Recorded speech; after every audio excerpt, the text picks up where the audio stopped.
What's going on, everybody? Welcome to the Trophy Chasers Podcast, episode 16. Joined here with DMC123. How you doing? Hey, doing well, man. Glad to be here. Good. So close. So close, yes. We've got a few things to talk about. We've got April's NPD numbers. We're going to do our E3 predictions, and we have a little bit of news, and that's about it. It's been another slow week. This should be the last week before things start getting wild again. Finally got some new releases coming up. Some stuff I'm pretty excited about, and then it doesn't stop until like late June. So yeah, and then there'll be some more stuff that drops. Yeah, I'm pretty hyped as well. And there's always, outside of the major games, there's always those little things on the fringe that always ends up being a gold nugget. And I'm afraid of those things. And I think for me personally, Transistor is going to be one of those gold nuggets that I have to play. But there's another game that's coming. It's going to wrap up all my time. What's that? Dragon Card. Yes. Have to jump in. I want to play it. I just don't know if I'm gonna put more time into Wolfenstein. I really want to get through that. I've been waiting for that ever since it got announced. Yeah, you gotta let me know how that is, man. I love your detailed analysis on those type of games. I feel so embarrassed to say this, but I don't even know if it's a first-person shooter or a third-person shooter. You never played Wolfenstein before? No, never. Right? Oh. Isn't that weird? That is weird. I don't know. That was like one of the first-person shooters I ever played. I loved that game when I was little. When I was growing up, I played Wolfenstein. It took me forever to beat the game because I was terrible at it. I played that, and once I finally was able to get through it, got a handle on things, and I played the sequel. I think it was called Spear of Destiny. Mm-hmm. That was not nearly as good as the first one, but it was still decent. So I'm glad to jump back into the franchise. It's been so I'm looking forward to it. I'm definitely looking forward to what your take is on it. Yeah. Might be one of those other games I put on the list next to the other 1,000 that I have to get around to playing. Yeah. 20 hours long is what they're slating the campaign at. And it's a first-person shooter? Yeah, first-person shooter, yes. It's ridiculously long. Yeah, it is.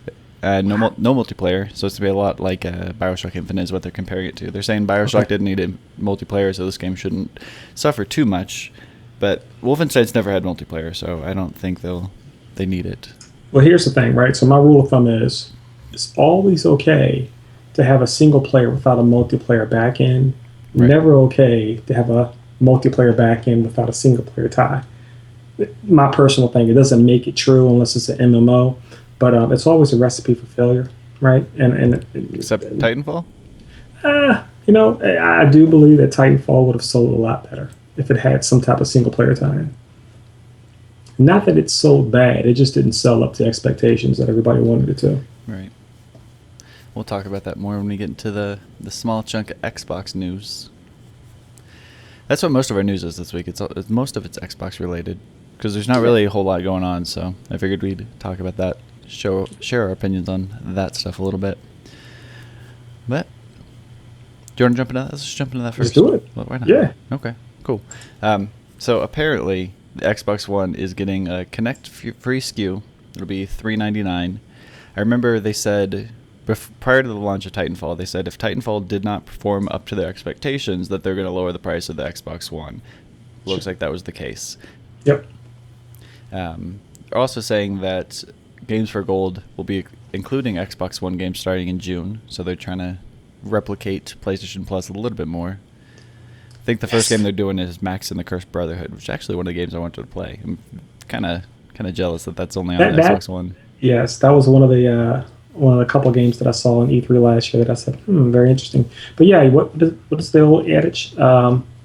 Replication is the best form of whatever it is. It's the best compliment that one can give. No, but it's a very smart thing for Microsoft to do across the board. They really are backed in the corner. Yeah. And what folks, and we're going to get into this, but this all came out a couple days ago. And folks was wondering why. We found out when the NPD numbers dropped. But go ahead, Flip. The other things they were talking about was if like Netflix and Hulu Plus and their other streaming services aren't going to be gated by Xbox Live Gold anymore, which just should have happened years ago. And the last thing I read an article, people were saying that when they remove the Kinect from the console, that since the Kinect's always listening and it's taking up a lot of that processing power, they're saying that without that Kinect, you'll be able to put more of that processing power into the gaming, which I don't agree with. I don't think that's going to work out because you'll have all the people who do that and they'll be fine. But then there's the 5 people who keep connected, for lack of a better word.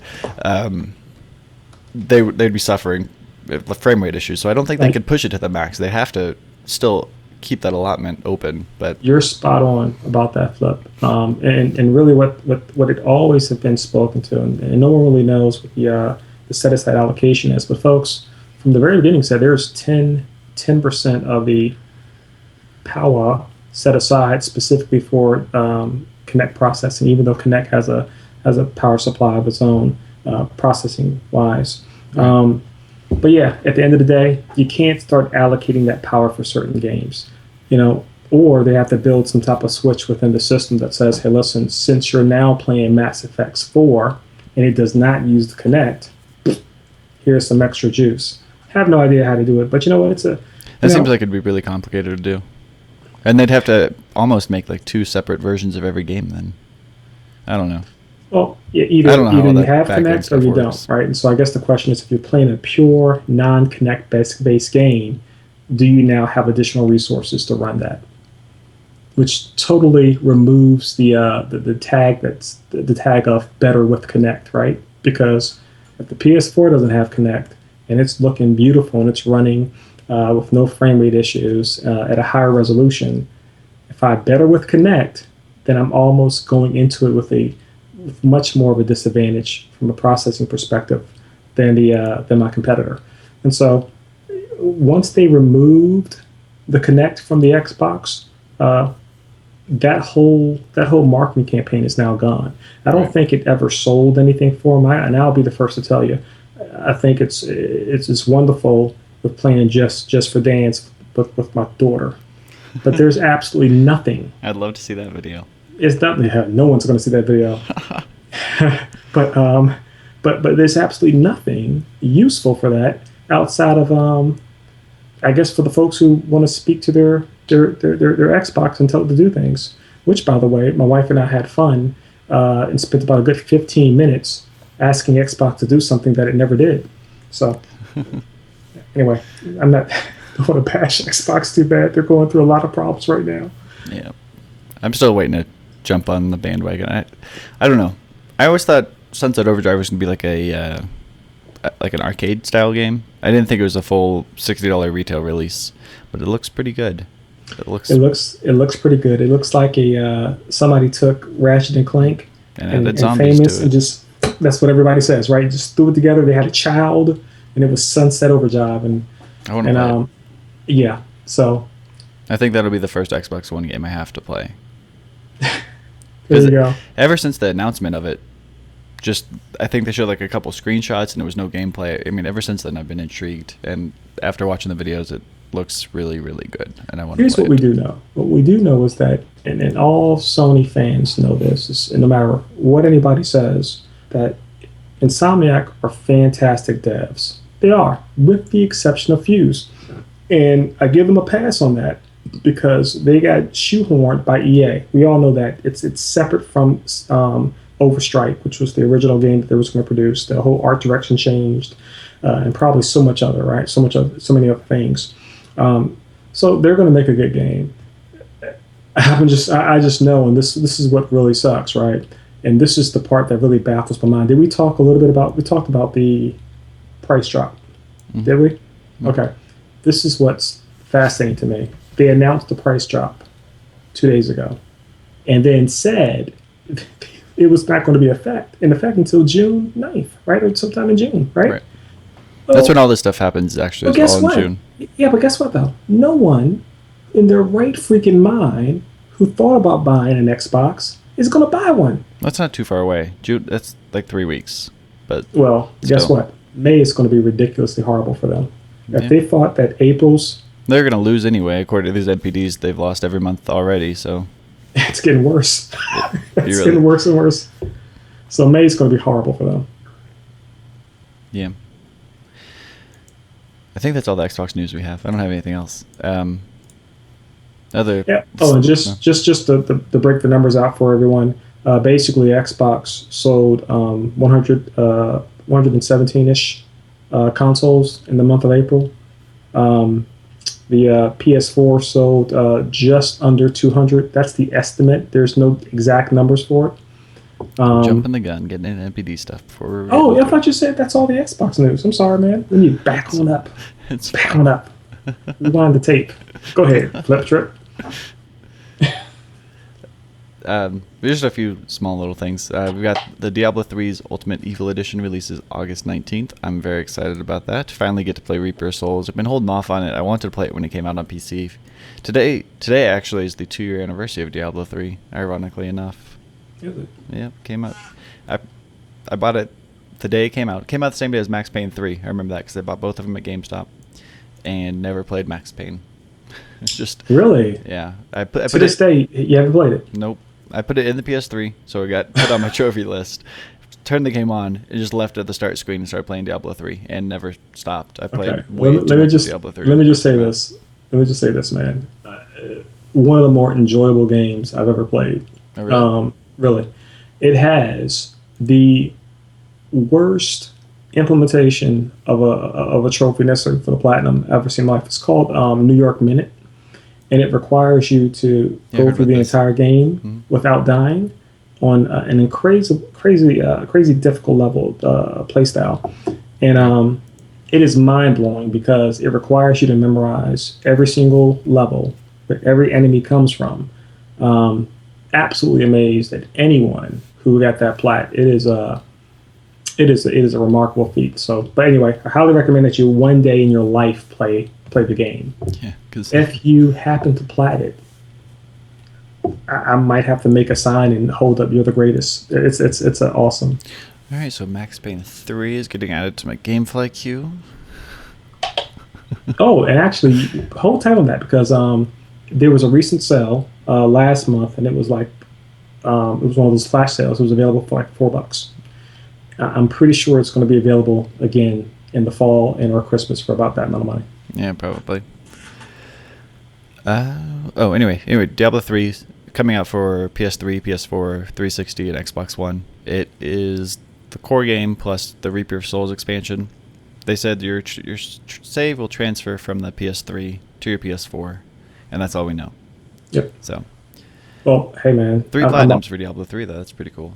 That is darn cool, and I'm still at the first quarter in my first playthrough. It is a haven for loot lovers, and I haven't felt that comfortable playing a game and getting all that extra loot since back in the day on the PS. Was it PS1 or PS2? Baldur's Gate. Was it Baldur's Gate on the PS2? It was a PC game. I don't know about PlayStation. I played a game. Crap. Anyway, looking forward to it, man. I need to get back into it. I never finished it, but I did have fun playing it. Yeah, it's fun. Elder Scrolls Online got delayed. It was supposed to come out June 2nd, I think, somewhere around there. Yeah, June 3rd, I think, is when it was supposed to come out. Don't have an exact date on how long this delay is, but up to 6 months. So that was supposed to be the game of the summer, just something to get you through this dry season. And now it's not coming out till around November, December. Which is kind of frustrating. They said there were complications porting it to the different consoles because they had to remake the game for each console individually. You know, that flies in the face of Why does many Bethesda developers. always have problems making games? I have no idea, but I can tell you this, that most developers that talk about the architecture and porting the game, even to the Xbox One, but specifically to the PS4, says it's just pure butter and really simple. It just bugs my mind that Bethesda has all these technical problems. And to your point, which is exactly what you said, I just don't understand it. I just think it's an excuse. I think that they're trying to improve the game in some form or fashion. It wasn't highly received, but you played it, Flip, right? And I don't think... I wasn't too impressed. But it wasn't It wasn't from like a graphic standpoint or anything. It didn't mesh very well as an MMO. It tried to be an MMO and an Elder Scrolls game, and it doesn't really mix very well, was my overall complaint. If it was just an Elder Scrolls game and didn't have the MMO elements, or it was just an MMO, didn't have like the core Elder Scrolls elements, then it would have worked fine. But that was my biggest complaint with it. It just didn't feel right. Because I think what I'd said when we talked about it, like when you're playing Elder Scrolls, you wander around, you can do anything whenever you want. You'll walk around, you'll find a dungeon, you'll go through there, and there's no like all the enemies like level up with you. In this, everything's set up more like an MMO where you go from zone A to zone B, and there's certain dungeons you go to at a certain level, and that takes away the feeling of Elder Scrolls. Well, you know what? The one thing I do like about Elder Scrolls, and I will for the rest of my life always pick it up whenever it comes out, is the ability to travel and die by some foul beast in an area where I never should have been at my level. That has to happen every time I play. And also mods, right? You know, I need that ring of God. Somebody's always going to make it. I'm always going to put it on. And I'm going to be invincible, right? I do that at the end. I know it's cheating, but it's so fun just to enjoy that. Yeah.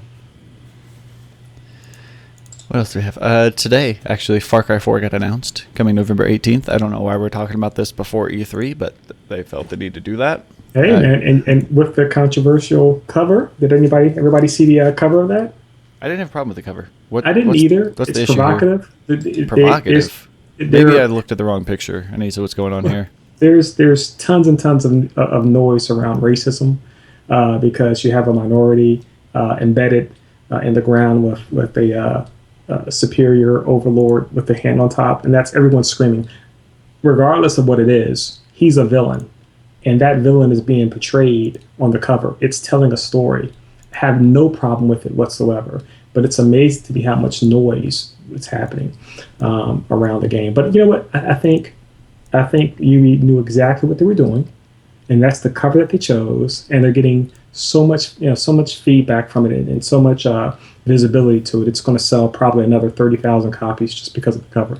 I guess the picture I saw actually had the majority of the picture cropped out, so that's why I didn't see it. I just saw it like from the shoulders up. That's all I saw. So I understand what you're saying now. He's just his right-hand man. He's like his number one in charge. That's all that is. So you my man. Anyway, did you play Far Cry 3? I played the first hour of it. I think up until the point where I got to the actual tower and I had to fight a cougar and turn on the first beacon, and that's when I stopped. Heard it was great though. Yeah, I loved it. I tell you what, except for the multiplayer junk. Can I just say this? Probably. The wrong person died. I so much wanted the other brother, the badass like army veteran brother, to live and just kick everybody's butt. I just had such a good Rambo feel, you know. Anyway. Yeah. People that try to say that cover reminds them of Saints Row. I didn't get a Saints Row vibe from it. It looks just like like a different version of the same villain from Far Cry 3. Just okay. That's cool. And I heard the same thing. It looks nothing like Saints Row, and I think folks are just seeing, hot pink, fuchsia purple, whatever it is, and it's just translating. I guess. Yeah, I guess his attire does look kind of Saints Row-esque. Classic, right? Yeah. Yeah, should be good though. I'll definitely play it, but yeah. I'm surprised it's coming out so soon. I didn't know they're going to start annualizing Far Cry. I didn't expect that.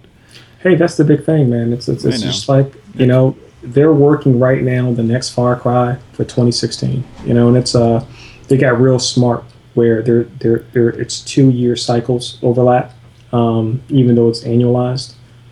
As long as it's good, man. I don't have a problem with it. Yeah. If it's the same caliber as like Far Cry 3, then I'll be okay. Because that game was really good. I really, really enjoyed it. And I don't think you get to annualization heaven until you reach the threshold of Assassin's Creed. When we start seeing 3 versions of the game come out in the same year, then I think I finally made it, right? So. Apparently, if you pre-order Far Cry 3, you get the limited edition right now, which will include 3 single-player missions, which are or you play as a character. I don't know who this character is. I didn't see his name, but he's in the DLC for Far Cry 3, which I never played. There were no trophies attached to the DLC, so I didn't play that. But there's also some really terrible multiplayer stuff that they added to Far Cry 3 that was Really? Yeah, it was like local, or you could do it locally, but it was really, really boring. It wasn't the same as the campaign. The campaign was fantastic. Knocked it out of the park. But then the multiplayer stuff, it was like 6 hours long and just story-based multiplayer. It was terrible. Did you get the plat on Fire? Huh? Did you get the plat on Far Cry 3? Yeah, I did. You did? Okay. And you mentioned the multiplayer. Is it that egregious, or is it just long-winded? It's just tedious and not fun. And it could be, in some places, a lot harder than it should be. Sure. Yeah. Yeah, that sucks. And the last piece of news we have, PlayStation 4, everybody knows The Last of Us is getting ported to PS4. They said that after they up-resed all the cutscenes and all the effects and everything to 1080p, 60 frames per second, all that nonsense, it fills an entire Blu-ray disc, so 50 gigabytes worth of data for that game. I think they said the PS3 version was not even half. So wow. Yeah. Wow. So, but also when you upscale something like that, it's going to take up more space than if they would have natively created it for in the 1080p. So that plays a lot into it, but we might be seeing by the end of the generation games that have 2 Blu-rays. If they that would blow my mind. And you know what? And you might be right, Flip. You might be right when you think about how ambitious folks are, and the fact that we're going to have the Phantom Pain come out. What if there's another Metal Gear at the close of this current gen? You know, I wouldn't be surprised if that's a 2-disc Blu-ray or a double-layered Blu-ray. If what? You wouldn't be surprised? If it's a double-layered Blu-ray. Oh wow, that would be weird. Have to flip the disc. Well, it's reading within the same layer, but yeah. Oh, okay. So you're saying can they do that? Yeah. Oh, I didn't know that was even a thing. That sounds really cool. There it is. Then I read an article. They're saying that survival horror is kind of... First off, we're talking about The Last of Us. What would you consider The Last of Us? Because I'm seeing lots of people consider Last of Us survival horror. Would you say that it is? I think it's the... Because it's more action-adventure for me. I think it's the perfect combination of both. I can't call it a complete survival horror, but when you think about going through the underground metro station, pure survival horror, right? You know, creeping through those areas. Forgive me. Hold on 1 second. Yeah, but yet it very, very nicely and naturally folds in the action sequences. And so I can't, if I had to pick one, it's an action game, but you can't say it's not survival horror, right? I guess from my perspective, I don't know if you can deny it. I never got a survival horror vibe from it, though. I never was... There weren't any scary moments, I guess. But I got to give you that. You're absolutely right. You're absolutely right. And the reason why I thought about playing those other games recently that came out, and Outlast. And Outlast, and I couldn't play it. So I never got that vibe. You're right. So maybe it shouldn't be considered as a survival horror. Yeah. Anyway, they're saying that that they're starting to see the death of survival horror might end up... The genre might die this year, but I don't think it will, because Outlast is selling really well. Daylight was terrible, though. We have that Alien game coming out. They talk about that a little bit. They talk about Resident Evil 4 being the top selling game in the Resident Evil series, and that's where Resident Evil made that transition from survival horror to more action. Sure. And I guess based on the sales of Resident Evil 4 is what caused this talk.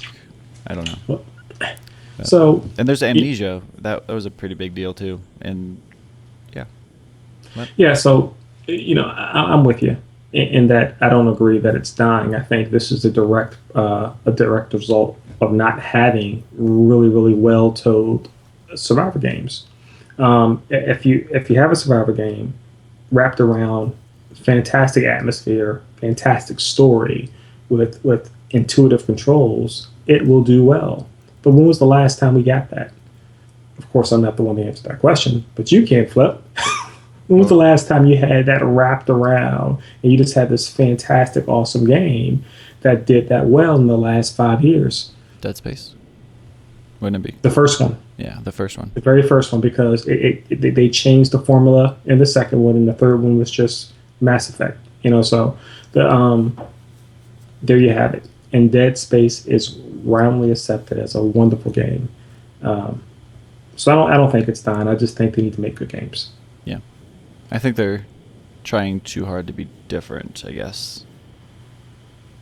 I don't know. That's what I feel. Anyway, NPD, the most exciting part. I love this. This is my favorite part of the month, every month. NPD news. What were you saying about the consoles earlier? When I rudely interrupted you? I rudely interjected that when I wasn't supposed to. So, once again, the PS4 comes near to outpacing the sales for the Xbox One by 2-1. Just to put this in perspective, folks, and the way that the NPD releases information is they always have the availability to share specifically Microsoft numbers. PS4 doesn't share or didn't sign the agreement for them to share out those numbers. So the way they get the PS4 numbers is they get everybody else's numbers. They have the total number, and then through that they can tell you around about how many consoles the PS4 sold. So Xbox One sold 115,000 consoles in North America, and Xbox 360 sold 71. The projection that they're putting out for the PS4 is just sub 200,000. So slightly less than 2-1. What was the 71,000 that you just said? What was that? For the Xbox 360? Oh, okay. Yeah. Okay. So what's amazing is that in this very, very low period of time, you had really just two principal games on those two consoles that pushed it, and that was Second Son and Titanfall. And yet, even still, in the heart of Microsoft country, the PlayStation 4 dominates. It's an amazing, amazing story when you consider it as a whole. But I just think that's absolutely fascinating. You know what else today is? Well, what's today? You said it was the 2-year anniversary of Diablo 3. It's also the 6-month anniversary, like to the day of the PS4 release. PS4's been out for exactly 6 months today. Wow. Does it feel like 6 months? You know what? I don't know. I don't think it does. It doesn't. It went by fast. Yeah, it does, and by very fast. And you have 7 million plus, almost 8 million consoles sold worldwide. I mean, that's pretty daggone amazing. Yeah. All right. Anyway, the rest of the NPD numbers, we've got Titanfall sitting high at number 1. Top selling console on that was actually the 360. Then the Xbox One and the PCs in the back end of that. But Titanfall is number 1. Call of Duty Ghosts is the second best. NBA 2K14 is number 3. Number 4 is Minecraft. Number 5 is Lego The Hobbit. Number 6 is Lego The Movie. Number 7 is Lego Marvel Superheroes. Number 8 is The Amazing Spider-Man 2. Looks like a lot of people fell for that trick that they got me with it too. Everyone thought Amazing Spider-Man was going to be amazing, and it was not amazing. Anyway, number 9, Grand Theft Auto 5, hanging in there by a thread. And number 10, Assassin's Creed 4 Black Flag. Amazing. Yep. And then they said Second Son sold more copies on the PS4 than Titanfall did on the Xbox One. Yep. Second Son somehow did not make the list of the top 10, but it sold more copies. So that means that Titanfall sold just a huge amount on the 360 when that came out. That's incredible. Which by the way was treated like a stepchild and passed off to another sub developer to push it out. Right? Yeah. You would think they would treat the largest install base for that game. Blue Point, wasn't it? More. Yeah, Blue Point. Yeah, with a little bit more care. But yeah, thank goodness for the Xbox 360's install base. Otherwise, there will be a lot of making up to do. Well, to your point, right? If not for that, then Titanfall is not even on this top 10 list. Yeah. It's amazing. Mm-hmm. I want to get back into Call of Duty Ghosts. I want to get the platinum on the PS4. I need to play it on the PS4. I haven't played it on there. I played it on the PS3, but I want to get back and play it on the PS4. Yeah, so I played it, and I haven't finished the main story. It's fun enough, but I've never platinumed a Call of Duty game, and and I wasn't sure how difficult the multiplayer was. I hear if you have a good team, it's not terribly difficult, but you have to have like those 4 people who know what they're doing. All have to be somewhat competent at the game. I've always gotten close to the platinum in Call of Duty, and it's just the multiplayer stuff I haven't done. I've always been able to do the campaign, all the collectibles, finish it on the hardest difficulty. I've always been able to do that. I never really cared to do the Spec Ops stuff or the zombie stuff and now Extinction. What do you think Sledgehammer's going to do? We could get into that. We forgot to talk about Advanced Warfare last week. All that so Kevin Spacey awesomeness. Dude, I'm anyone who brings that up, my face lights up. And gosh dog it, those knuckleheads at Activision. Kevin Spacey sold that game and made it a day one for me by itself. Yeah. Literally, I'm gonna ball up in a knot with my PS4 in my hand, and I'm gonna play through that campaign, and I'm gonna smile the whole way through because I don't know who Kevin Spacey's character is. I don't know if he's a badass. I don't know if he's a good guy. I don't know who he is. The president of the United States. Yeah, president would be awesome. But that little mini speech he gave. I was talking about House of Cards right there. I was like, yeah, that's exactly what it was, man. Yeah. Incredibly excited for that. Yeah, purely for him. So whatever they paid him, it was worth it because now I'm going to buy it. Yeah. You looked pretty cool in that trailer too. Yeah, he did. Anyway, it thinned him down a little bit too. He lost a little bit of weight. No. I think he's going to be at E3. I bet he will be. I bet he's the one who comes out on stage to talk about Call of Duty. That'd be awesome. That should have been one of my E3 predictions, but it's not. But it should have been. Anyway, what do you think they're going to do? Because do you think they're going to... There's always the multiplayer stuff that they add or have, and then they have like a Spec Ops is what... I can never keep the team straight. One of them does the zombie mode, and the other team does Spec Ops, which is like co-op missions. Mm-hmm. Do you think Sledgehammer's going to do one of those two things or do something different? Dude, man, Flip, I feel so inadequate here. I have no idea. I think the formula doesn't break, right? And I think what was interesting, what Battlefield 4 did with the Mega Shark, is going to be a thing going forward for every single release. Oh, I hope not. I think it is. I think it is. I think that big. That was half of the appeal of it. Was it? No one's done anything that talked about and that under wraps, but. Well, think about it. So the algorithm was kind of flipped, right? When Battlefield 4 became very quiet, and then all of a sudden it was the talk of the town for about 3 weeks. That's all you saw. And so I think it's a good little trick to pull. It's a ploy, but it's a good trick to pull to get interest back into your game once everything lulls. And maybe it's not necessary for Call of Duty because all they got to do is release a new gun skin, and everybody's jumping on it. But I don't know. I have no idea, man. I'm so not into Call of Duty that I really can't speak intelligently on what they're going to do. Would like to be though, and I'm going to be. Gosh, because I'm getting Advanced Warfare, so I'm going to be a freaking expert. I'm going to be a nickname. What are the nickname you call for Call of Duty heads? I don't know. I don't know, but I'm going to be that guy. Okay. I always play Call of Duty. I've played it every year. I always buy the game the day it comes out. I've done that ever since Modern Warfare 3, or since Black Ops, whichever one of those two came out first. I've done it. I never play the multiplayer. Sometimes I'll play it for like a day or two, and then I get bored of it. But I always play the campaign. Normally, I enjoy it.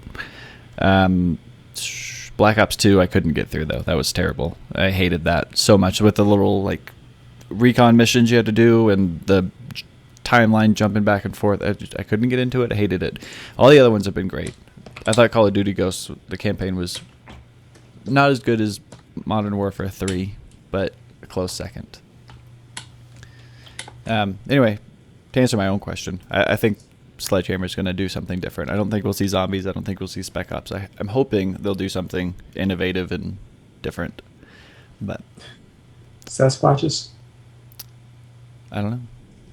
No, they're not going to be chasing an underground tribe of blue people like Uncharted 1. We'll see. We'll see. But yeah, I mean that's all. That's the fun part about it. I guess you're in this heavy military, realistic shooter environment, and all of a sudden here comes this supernatural or strange sci-fi element to kind of break the monotony. Yeah. So anyway, I'm looking forward to it. And this is a brand new thing for me. All because of Kevin Spacey. Okay. So you've never played Call of Duty? Is that what you're saying, or you Yeah. never finished the The, campaign? the last real Call of Duty that I've ever played was on the PS2, and I was riding in a boat crashing Normandy and running up the hill. I So I don't remember know that which one level. that was, I don't remember either, but but I I played that level. enjoyed the heck out. I remember sitting there. I think that was World at War, wasn't it? Where the war? Okay, I was sitting there, and I remember how I felt literally scared. While I was trying to crawl and bombs was coming all around. I can't believe I still remember this, and it was the most to I me at remember the it very time, vividly too. yeah, groundbreaking game. And I just thought to myself, war is scary. I never wanted, these people who did this was absolutely amazing.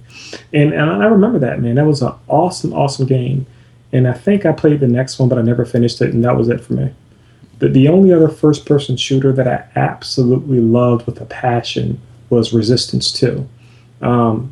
Still to this day, my favorite. I know it's a hot topic. Some folks hate it, but I loved it with a passion. So I've never been more excited about a first-person shooter than I am right now about Advanced Warfare, and I feel so shallow because it's all because of Kevin Spacey. Okay. Well, they found some way to hook you in, Yeah, man. so I'm sure you're not the only one who feels that way. I was excited to see him in the trailer. I thought that was pretty cool. So I'm looking forward to playing through the game. New releases for this week. We've got very, very, very, very little, but on the Vita, Soul Sacrifice Delta and Borderlands 2, which apparently is not running very well. Heard some horror stories about Borderlands 2. Frame rate drops. The touchpad buttons don't. They try to make it not as sensitive, so you don't accidentally press the buttons. But I guess that they went too far with it to where it's not sensitive enough. So you press the button like 4 times, and maybe once or twice you'll do the melee attack. I don't know. Apparently it doesn't work very well at all, and the frame rate suffers. And enemies don't. They explode when you kill them now. And they don't have as many enemies as they do on the PS3 version, and there's only 2-player co-op instead of 4, and it's just... I don't think I'm going to play it. I'm going to finish the Borderlands 2 Platinum on the PS3 and then just sync the trophies and get the free Platinum. So they'll get my purchase for that reason, and that's it. But, yeah. That's all right. There's nothing wrong with buying plats. I'm all for that. And then Minecraft got a PS3 retail release this week.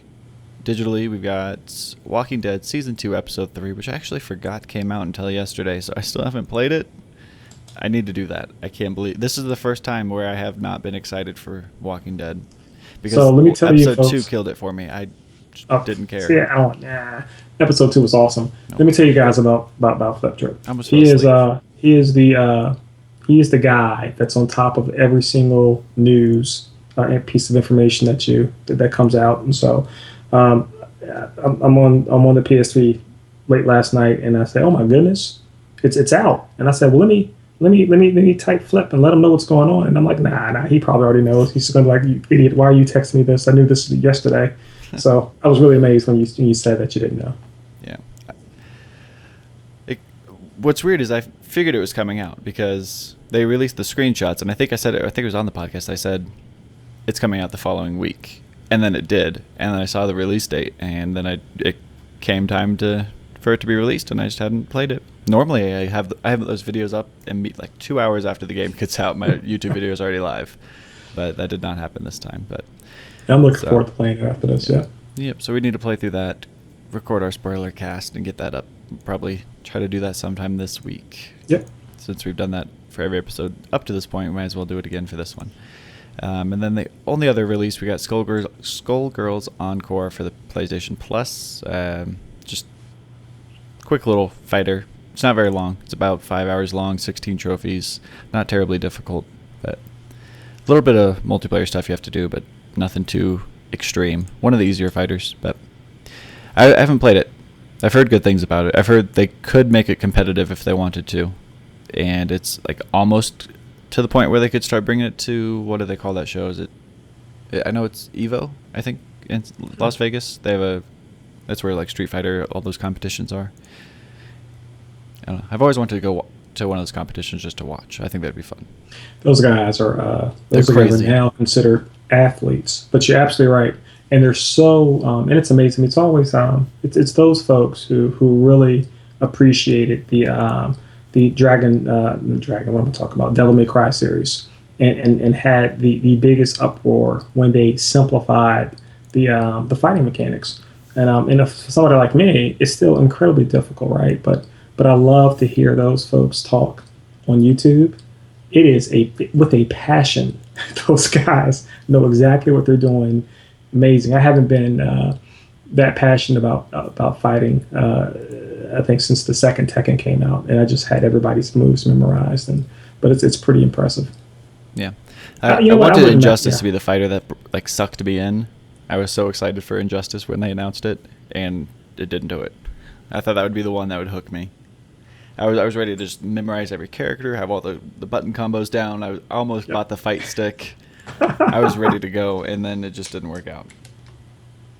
So Yeah, but you know what? I don't know why I couldn't get into Injustice. Yeah, man, I just had no desire to play that thing.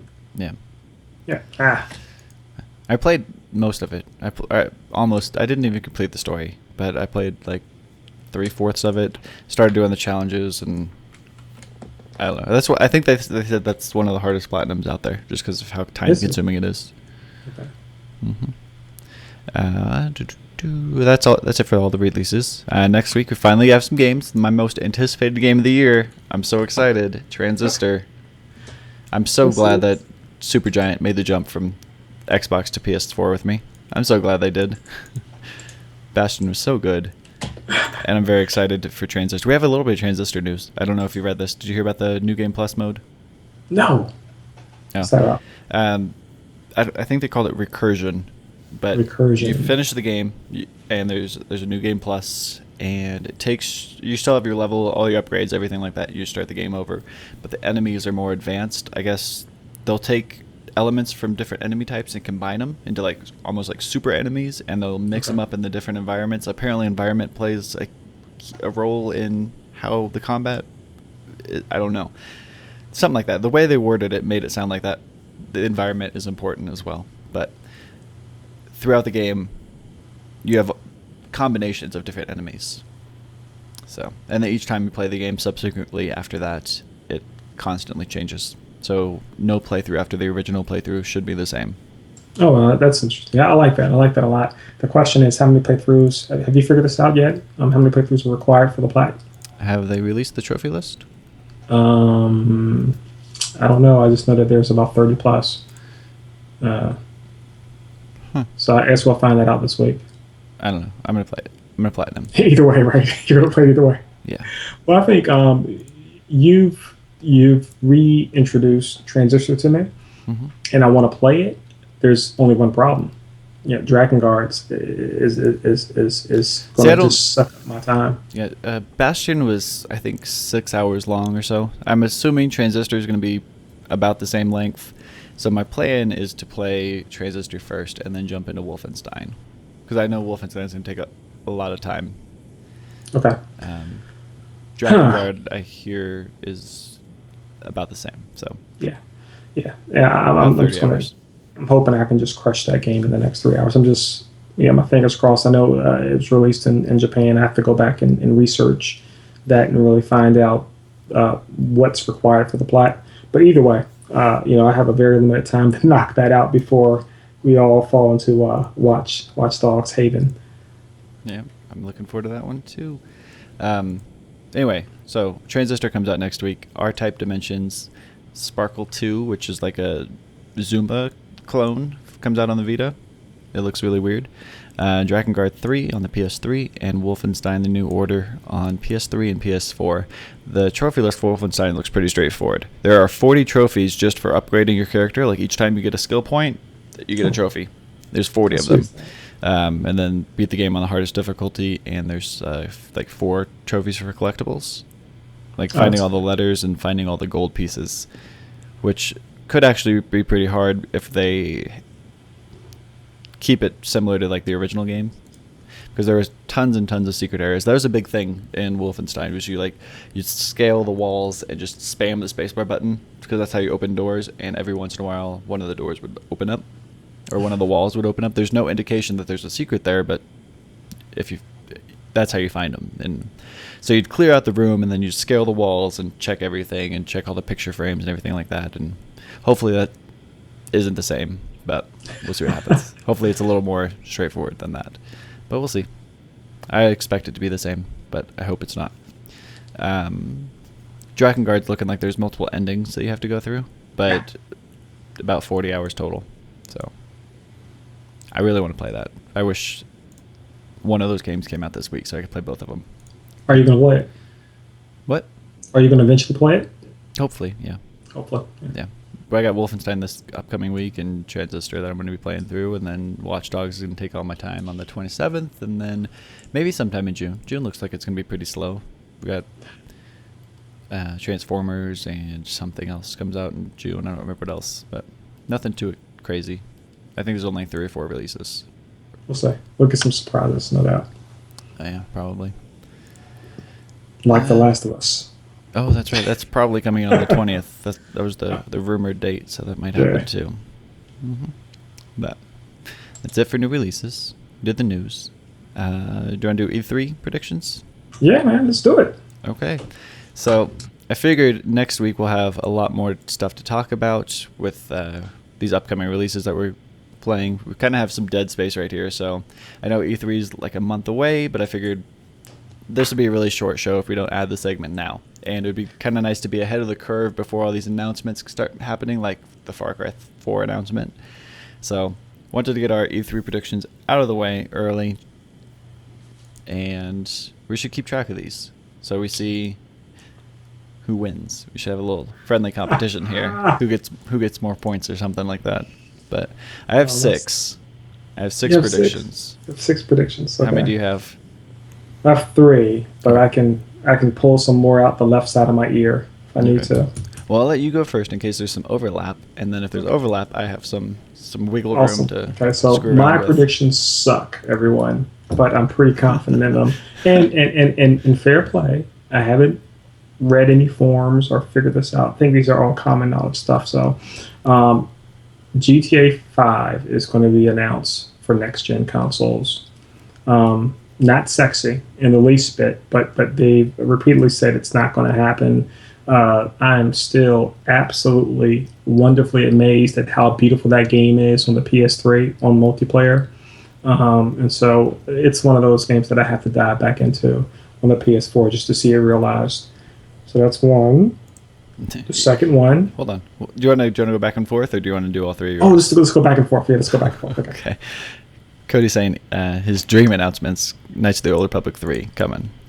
Probably not going to happen. I don't. No, due to the Cody, whole canon thing. I that would be nice. That'd be amazing if that would happen. But yeah, that's.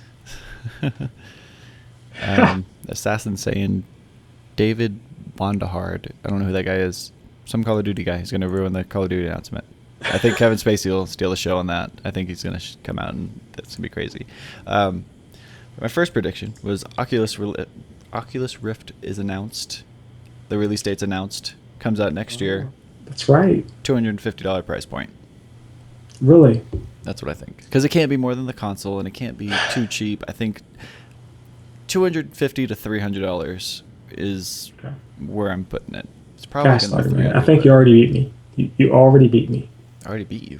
Yeah, that's a fantastic prediction, and I think it's true. God, dog it. We need somebody to keep track of these for us. So when E3 actually happens. By the way, on E3, which will be June 9th, actually the exact same time that we start the podcast, we're going to do a supplement show, I guess. We'll actually have the conference playing, and we'll just have our faces on top of it, and we'll just kind of add our own commentary throughout the show. So if you guys want to tune into that, you could watch the show, or you can jump into here and watch it with us. So we'll be doing that as well. So, and then try to see who got their predictions correct. I think it'll be a fun show. It'd be a good time. I do too. I did too. So, all right. Number 2. Gosh, dog it. That just got the most boring predictions in the world. I think this is not going to happen, guys. By the way, but Sony announces a $30 price reduction for the PS4. Already? They're doing so well. Why aren't they put a price drop? I know, right? It's so stupid. Why would they do that? Why did I say that? Okay, so I'm losing, everyone. I'm losing. Where'd you get the $30 Flip is from? going to, I don't know, because I said 50. Why would they do 50? It makes sense. So here's a kicker. We know that they were I guess prime. to compete with Xbox Well, One's well, price they were drop. prime. Remember that last 6 months ago? That'd be a weird price though. $369. Ew. Okay, so or yay, depending upon how you look at it. Um, Remember, Sony said, and this is public knowledge, that they were prime to reduce the PS4's price by $50, depending upon if Xbox came in at $399. They were gonna drop the price regardless. Right. And so now I here do we remember are. that now that you say that. That does make more Yeah, sense. here we are. The price has now been reduced. And what better way to smear mud in the eyeball of the Xbox One than to say, "Hey, I'm glad you dropped your price. By the way, the PS4 is now available to you guys for $350 or for $370." You know, I don't know. We'll say $350 because that'd be. Yeah, I don't $30 is weird. You know, that's me just trying to save Sony some money. But all right, so $50 That's very price drop. generous of you. I know, right? Thank you, everybody. Thank me later, Sony. But yeah, $50 price drop, PS4. Okay. My second one was The Last Guardian, finally announced, this time for PS4. Comes out next year. Well, let me just take my list and scratch one off here. That's on yours. So here's my third and final Did they stupid match? prediction. Hold on. Yeah, that was a match. Oh, okay. That was a match. And it was the last one. So my third prediction is we'll finally get to see Agent. Agent is the long rumored exclusive that Rockstar was producing for Sony that went from being exclusive to multiplat, but it's a espionage-based GT5 like game that takes place in London, and so we'll see that on the screen. See, I'm really hoping that. I don't know if that's a prediction of more of my little dream wish, but there you have it. see, I have something similar but contradictory to what you just said. I think Rockstar is going to announce a new game, but I think it's the next Red Dead. I put in parentheses Revolution because I think that would be a cool name because you had Red Dead Revolver and then Red Dead Redemption and then Red Dead Revolution. That would be really cool. I just want them to somehow resurrect John Morrison so I can keep on playing as him. Oh, you won't play as him. That guy is just the baddest character ever in a good way. His son, not so much. But yeah, I like that actually. If that comes out, I'm going to be screaming like a little pig. You know, what I think would be smart to do, and this is not going to happen, but it would be very, very cool if Nintendo announced a new platform. Yeah. Well, I don't think that's going to happen though. What I think what Nintendo needs to do is just focus on their. I think this would save Nintendo if they take like a 3DS, but maybe like the next iteration of the 3DS, and make that be their console, kind of like the gamepad, but you can connect it to your TV, and then play with that.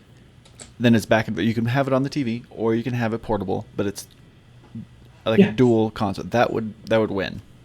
I think that would win. You know, they just need a very simple concept that's coupled with a real controller, and they need to get back to their roots, man. It's there's nothing that can save them at this point. And I will just announce today, or was it yesterday, that it just takes one game, the right game, to put the Wii U back on track. And you know what? He's wishing, man. He is pulling straws at this point because there's nothing else that they can do. And so I guess if Mario Kart 8 doesn't do it for him, is it Mario Kart 8 being released on the Wii U as well? Or that's just a 3DS game? It's on the 30th.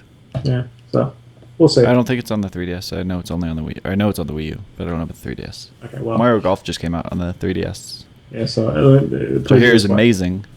I remember Mario Golf on the 64. I played that so much. I hate golf. I don't even care about it, but for some reason, I played that game way too much. Well, you know, speaking of golf, and I don't want to derail this thing, but you talk about that type of stuff. What is it's called the Just Golf. What is that little Vita game, that the golf game that came out for the Vita? It's a long Hot Shots. Gosh dang it. Loved Hot Shots. Yeah. Loved buying those stupid little outfits. Loved picking little people up and putting them in right positions. Stupid game. And I realized that I was spending too much time on that game with my Vita, and I had to just walk away from it. Now you're going to let me go back and play it again, which, by the way, is a incredibly difficult game to play, by the way. Yeah. But, do you have any other predictions you can pull out of your hat real fast, or do you want me to just chime in with the other three that I have? You go one more, and I'll have another one right when you finish. Okay. I'm surprised you didn't have this one, but this is on my list. From Software announces a new game, not called Demon Souls 2, not Sony exclusive. Yeah. That's Beast Souls. Yeah, that is a thing. But you said that you thought they'd call it Demon Souls 2, and you thought it would be Sony exclusive. I think it's not going to be. Okay, well, it's definitely the successor to Demon Souls.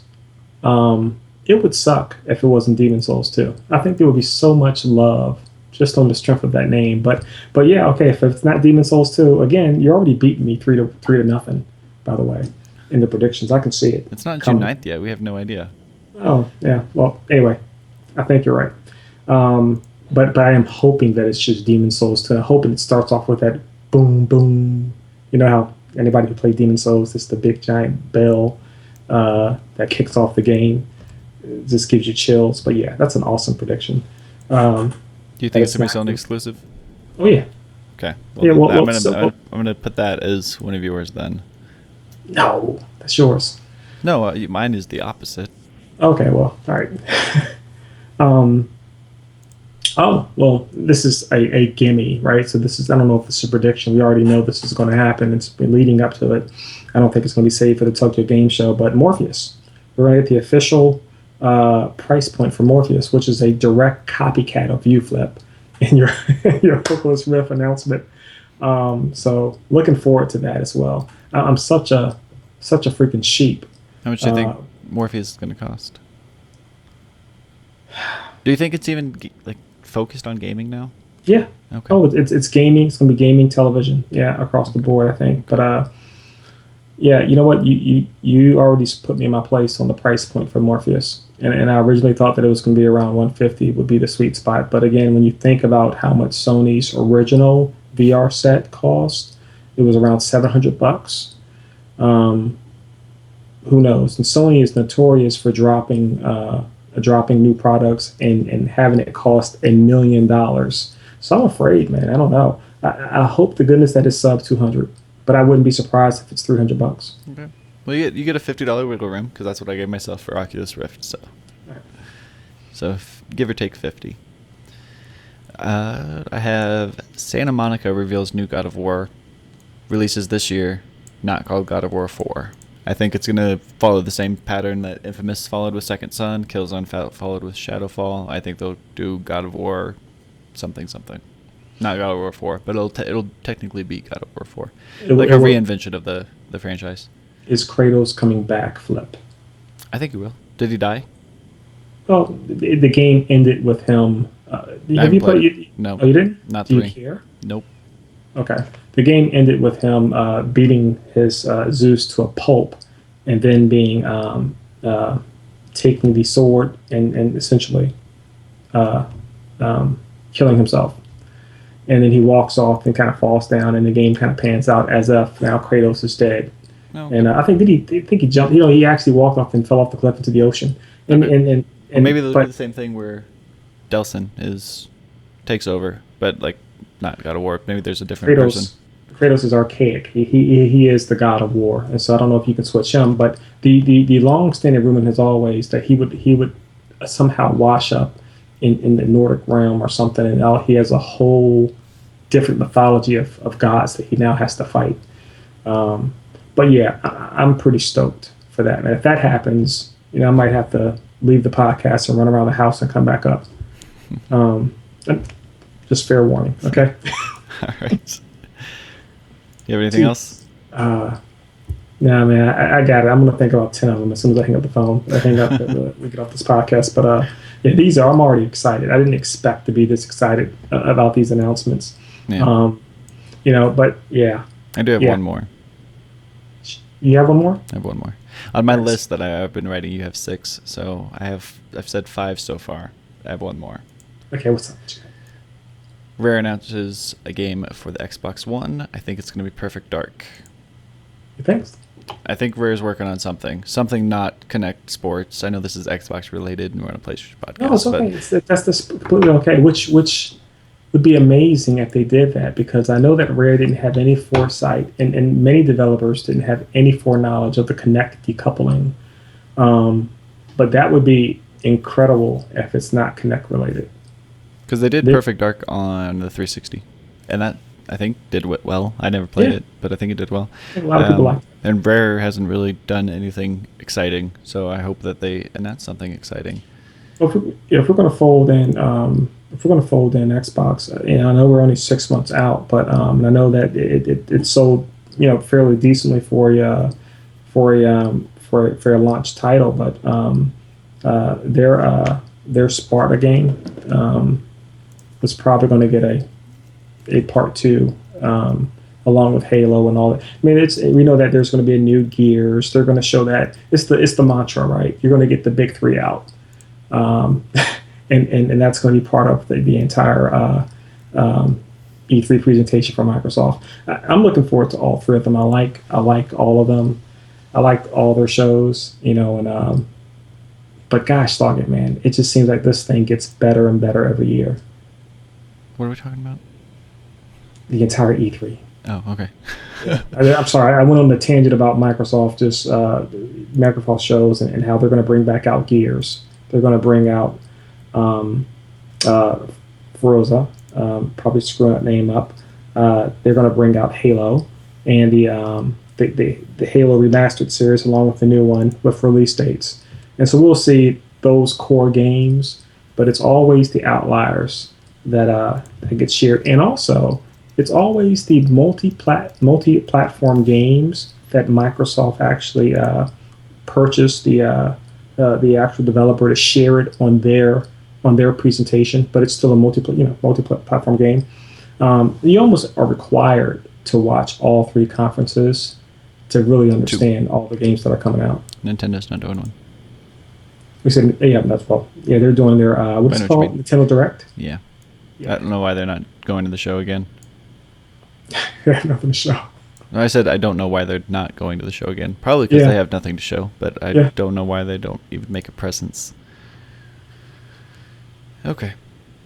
So, both have 6 predictions up on the board. You're so generous. What? Oh. See, you're so generous. You gave me 4 of them. But well, thank you. You contradicted a few of mine, so I figured one of us could get a point there. So. Did you see the Watch Dogs clothing line? I just linked it in the chat. I think it looks weird. I want the hat though. I want the hat so bad. I think the hat's so cool. So so I got the I would never read this, but they got the Dante Pimp red trench coat as well.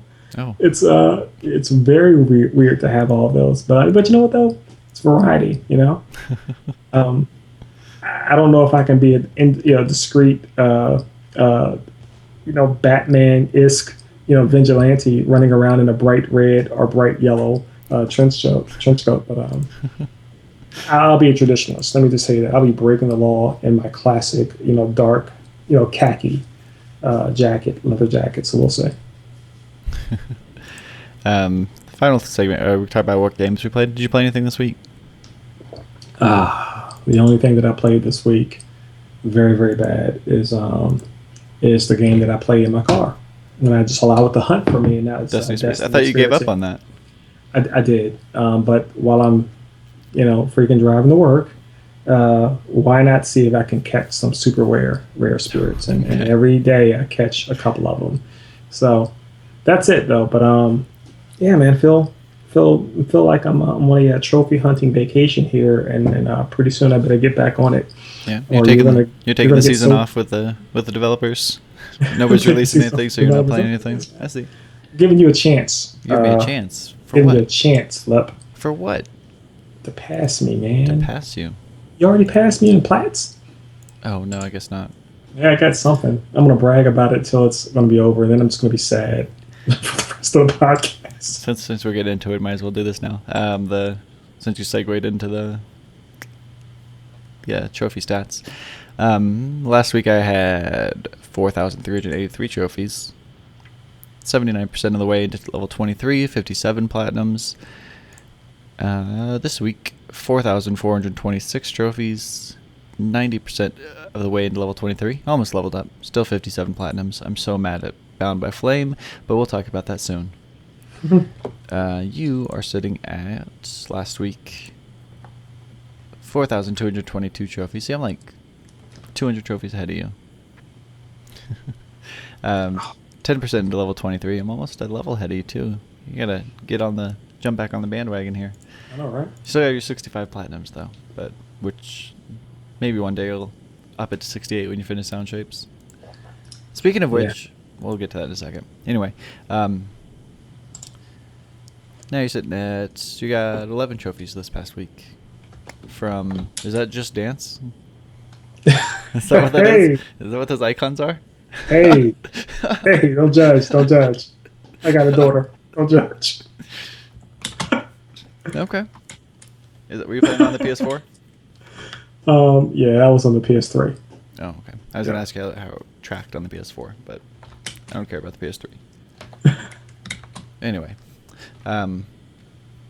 So, yeah, those are the trophy stats. I was playing Bound by Flame, which is a terrible game. It's not terrible. It's better than a lot of games that I've played lately, but it's not great by any means. It's definitely not worth the full price point.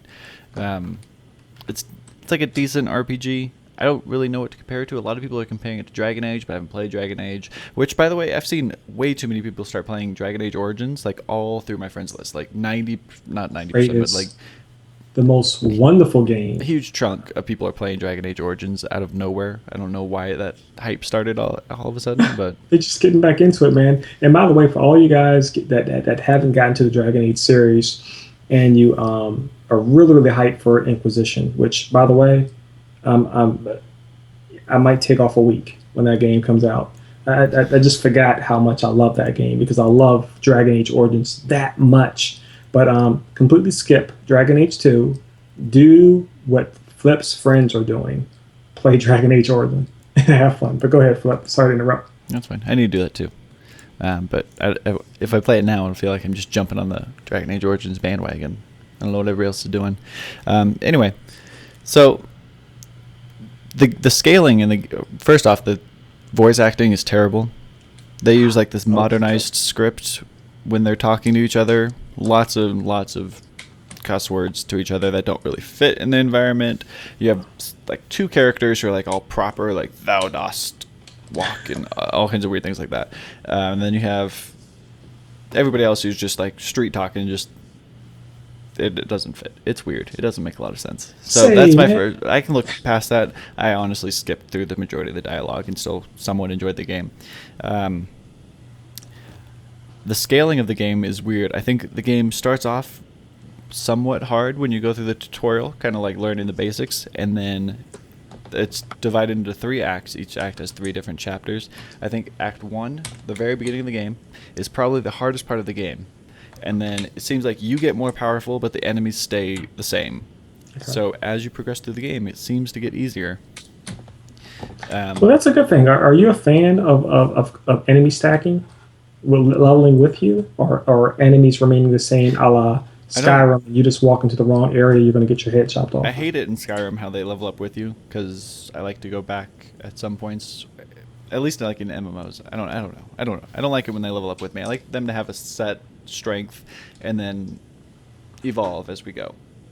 Yeah, and I agree with that. One of the classics, and I don't want to move you off topic here, but I'm the same way. When you play RPGs, specifically classic JRPGs, I always love coming back to that area where I was just getting housed by some stupid little floating piece of jelly, and I can come back and I just one hit them. Yeah. When it's that's what it's about. But go ahead. Yeah, I like, because a lot of those games you have to go back and like farm stuff in earlier places, and I don't like those things to be stronger. Yep. Anyway, Then at the very end of the game, it gets hard again because they do something that I've played a few games that do this, and I hate when games do this too. They sit there and recycle enemies.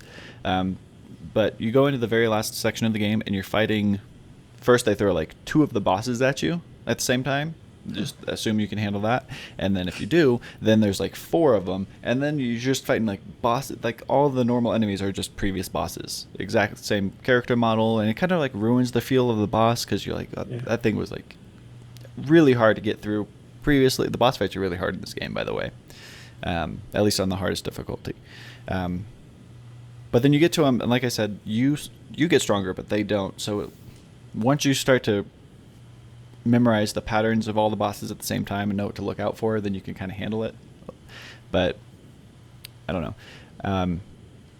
As I played through the game, I read through some forums. I guess I played this game the hardest possible way you could have, just by accident. There's 3 different skill trees. You can play as like a warrior, which uses like a 2-handed weapon, a ranger, which uses daggers and moves really fast and can slow down time, or a pyromancer, which is your basic mage. I played on the there's 4 different difficulties levels. So I played on the hardest one as the warrior, and you also have some weird morality system that's very, very unclear. There's 5 or 6 different opportunities to go either good or evil. I went pure evil. Luckily, I didn't screw that up. I've heard a lot of people messed up the morality system a lot because it's kind of unclear as to when. Like an example, the very first example you go into a cave, and the demon inside, you're possessed by some demon throughout the game. That's why it's called Bound by a Flame, because you're bound by this fire demon who's inside of you. He tells you that if you go into the cave and kill the monster, that you'll be stronger. And that is his way of saying, hey, if you go kill this thing right now, you're going to become evil. It doesn't really have a clear-cut, infamous, click this one for evil and click this one for good. It doesn't have that. It's very vague. If you want to do that with the good morality, you have to go back to town, talk to some dude, and he tells you need to drink a potion before you go in the cave to like clear your mind so the demon can't take over your body or something. So as you're playing through the morality system, if you go evil, various things happen through different stages of your morality increase. One of the first things that happens is you lose 20% ice resistance, which the majority of the enemies and almost all the enemies in Act 3 are all ice-based. And then you grow horns, so you lose your ability to wear a helmet. And so that's a whole chunk of your stats gone. And then the very last thing that happens is you lose 20% of your physical resistance. So 20% of your armor is gone. They go the other way. They make your like fire spells stronger, but I wasn't playing as a pyromancer, so I didn't have I didn't reap any benefits from the good stuff that they did to you. So yeah, we have a broken balance system then. Yeah, it doesn't work. It's like they didn't spend much time trying to like figure this all out. Anyway, so I'm playing as a warrior on the hardest difficulty with this evil setting with all these like stat reductions, not reaping anything from the benefits. And I go to the last boss, and I think this is the hardest boss I've ever fought in a video game in my entire life. This was the hardest fight I've ever had to play. You fight this. He's like for those of you who played World of Warcraft, he looks just like Illidan. But instead of having like big swords, he has like 2 little daggers, and he moves really fast. If you start the fight, you watch the cutscene, and if you don't move within the first second, you're dead. You literally die that fast. And wow. I couldn't go into melee combat with him because he moves too fast and I can't block all of his attacks. And the second I go to attack with my big heavy 2-handed slow swinging weapon, I'm dead. Because there's no... And he has way too much health. I hit him and I take out... Like, you can't even see the health bar move. After like 5 or 6 hits, you'll see like a sliver go down.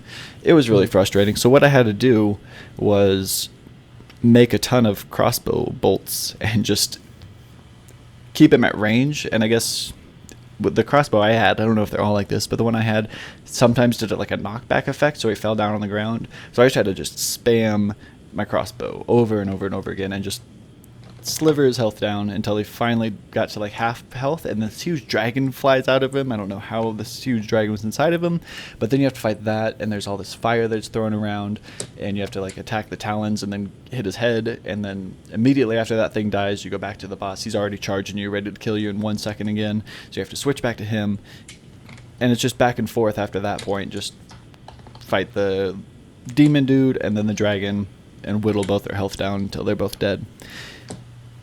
It took, I think the time that I finished the fight took 30 minutes for me to kill him.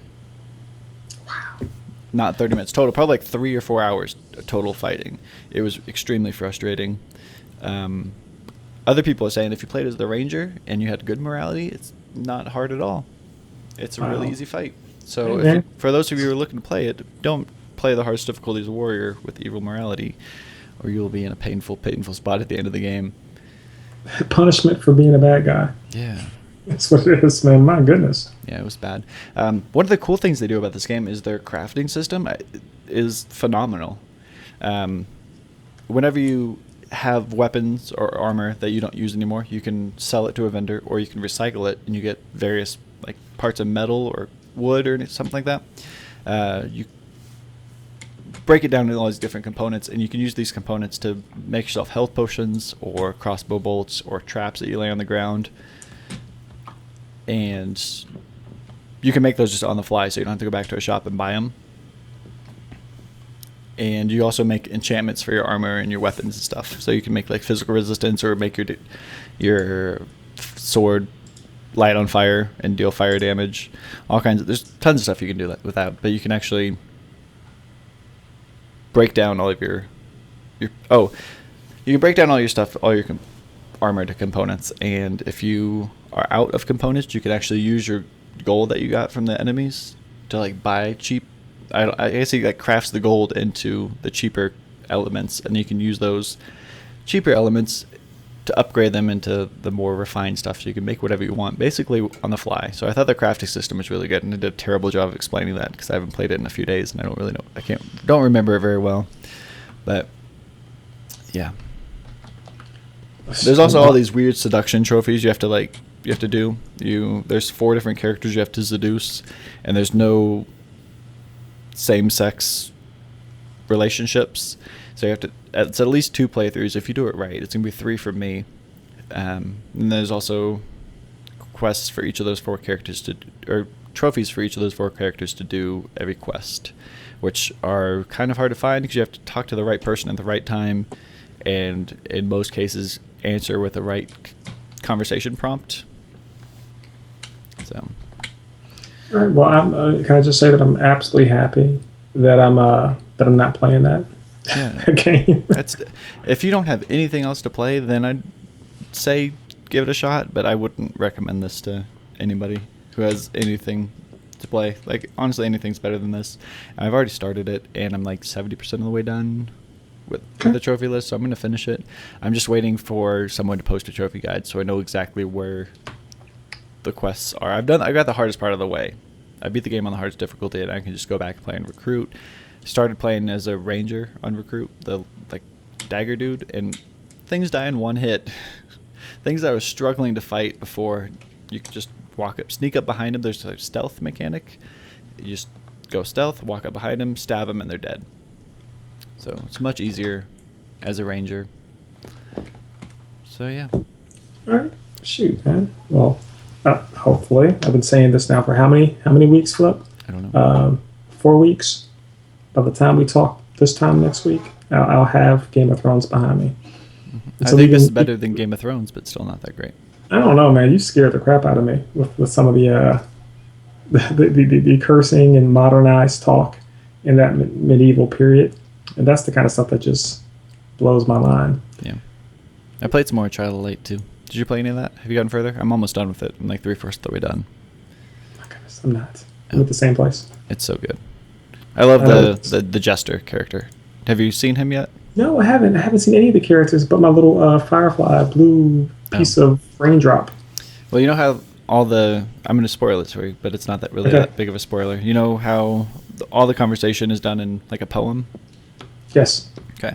Well, there's this dude. He's dressed like a jester. I guess he he's looking for the circus or whatever, but he is completely unaware of the fact that the rest of the characters are talking in rhymes.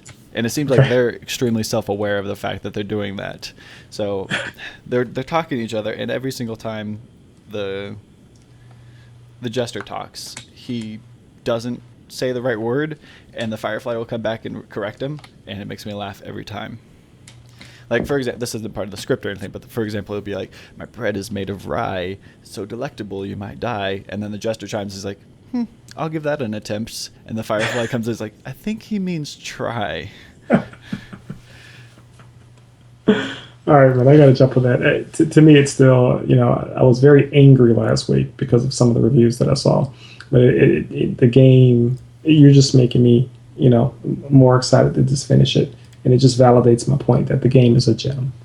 And probably should be played by everyone. There's no platinum. The trophies are kind of terrible.